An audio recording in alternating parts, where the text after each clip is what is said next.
I'm talking to Ice and I'm looking Ice in the face. Like, it's uglier today for some strange reason. I can't put my finger on it. That's what I'm thinking in my head. Why is this walrus face? Why the is he in here looking like? Joe Budden goes full clown mode on Ice, flipping the script from the usual soft touch approach they've had with him. That's right, y'all. No more holding back. The podcast is finally peeling back the curtain on Ice. For those who don't know, since Ice's early days on the Joe Budden podcast, he's been in that Viper stand back protective bubble. But in this latest episode, it's almost like a response to the fans and videos like mine and Imani's, calling out how Joe Budden has been shielding Ice all this time. He is the worst is because we won't even get to the point where we can get that far with him. Because we know the minute we get that far, it f***s up the dynamic, period. At least if I get upset about something, it still don't f*** the dynamic of the show or me being quiet. But They completely went haywire, y'all. So they popped the trunk, peeked under the transmission, and saw what Ice was really packing. And let me tell you, it got messy for him real quick. From the jump, the pod felt like they made an unspoken pact. Yo, we're roasting Ice's haircut. We're roasting how he looks. And Joe Budden went all the way. No mercy. One of the funniest parts, Joe Budden is comparing Ish and Ice to the absolute worst team in NBA Jam.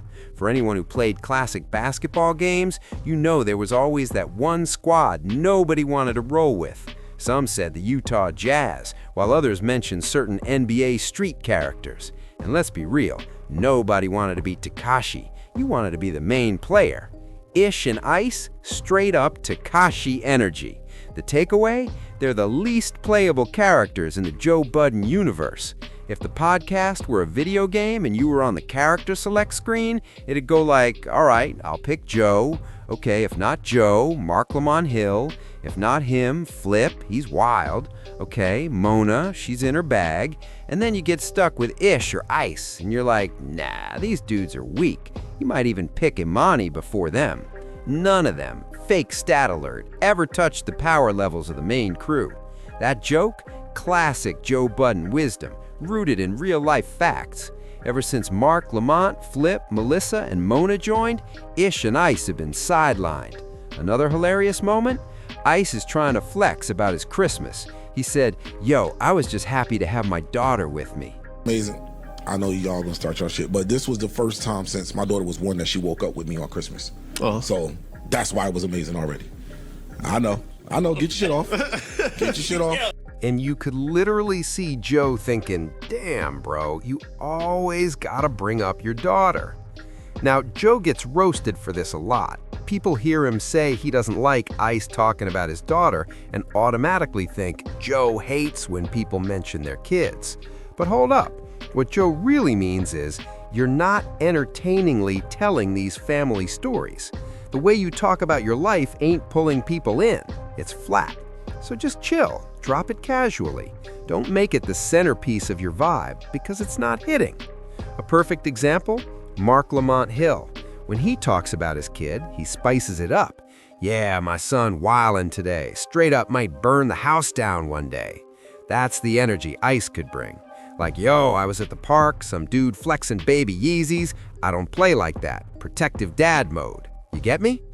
Ice could turn dad life into full-on storytelling. But right now, it's dull.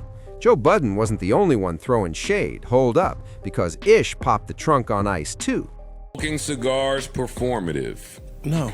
I say yes. How is smoking hookah performative? Outside of you putting the 3 pipes in your mouth. Well, oh shit. Wow. I wasn't trying to shoot. I wasn't trying to shoot him. Now this was straight up hilarious, because Joe asked, is smoking hookah performative? And Ice took the classic defensive stance that, yeah, it is. But then Ish hits back like, performative? Bruh, people literally saw you with 3 hookah tips in your mouth like some wild circus act. And I was like, damn, Ish, even you're going in. Ish always gave me the vibe that he doesn't think Ice is corny at heart, but he absolutely thinks Ice has done corny stuff, especially trolling rappers online. And there was that one episode where Ish pointed out how Ice acts all scary in real life after trolling people on the internet. So yeah, there's a weird tension between them. a line that Ish won't cross, a constant low-key disrespect toward Ice. Part of it? How did they grow up? Ish, old school era. Ice, internet era Twitter influencer vibes. And then Flip? He ain't holding back either. He'd roast Ice, even clowning his beard line. His line come up by his eye, nigga. His line come in his eye, boy. Wait, Amani. Free, I ain't gonna lie. I said Freeze, beard line come by his eye. Nigga, bro. Okay, cool. You see? Nah, you cool. see Freeze? How the fuck? Look at Freeze. Still show up to work, man. Which one? Yeah, that's a fact. Yeah, that's 2 true. days. You all right? You flipping that shit around. That shit ain't funny no more. So he's out here saying, yo, Ice is straight up hairy. His beard literally comes up to his eyebrows. He's basically calling him Wolverine and a bunch of other wild stuff. And Ice is like, yo, you gotta chill with that. But here's what's interesting about their back and forth. Flip drops lines like, you only gotta be here 2 days a week. And Ice responds, yo, stop trying to flip that on me, bro. Flip's pointing out how Ish and Ice are grinding 2 days a week on the pod while he's showing up once and getting paid way more, probably a lot more. Ice, well, he's not really vibing with that. And I think there's some tension quietly simmering under the surface about workload versus paycheck. Plus, Imani's lurking in the background, which is funny because he's been trying to wake up the conversation about Ice getting away scot-free like some prison break homie. So drop your thoughts in the comments about what happens next, because honestly, I think Imani was right. Ice is messing with the vibe. And you saw it here. Ice tries to play it off like, all right, joke's done, let's move on. But that's not how most folks handle the heat. Most let the moment breathe.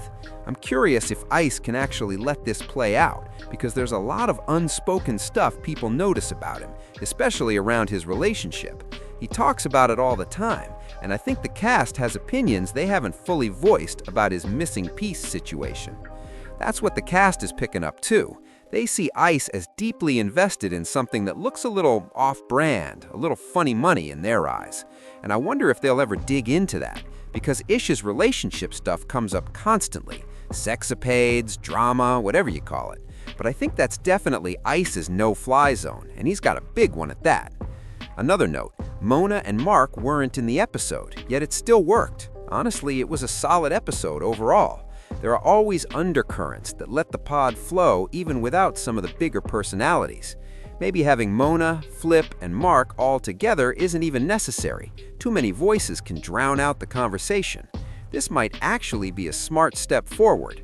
Still, Ish and Ice avoided certain topics. They weren't touching the Tyler Perry subject. And you know how these folks are. They try to guard a brand that's honestly not worth protecting.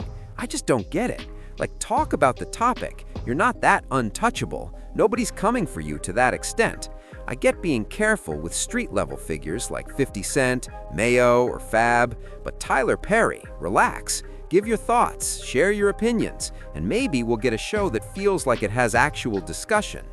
That's really where things stood with this segment. Let's see how it unfolds. Oh, and before I close this video, Netflix just dropped the podcast artwork for the shows moving to their platform. Rory and Mal, The Breakfast Club, Joe and Jada, all of them.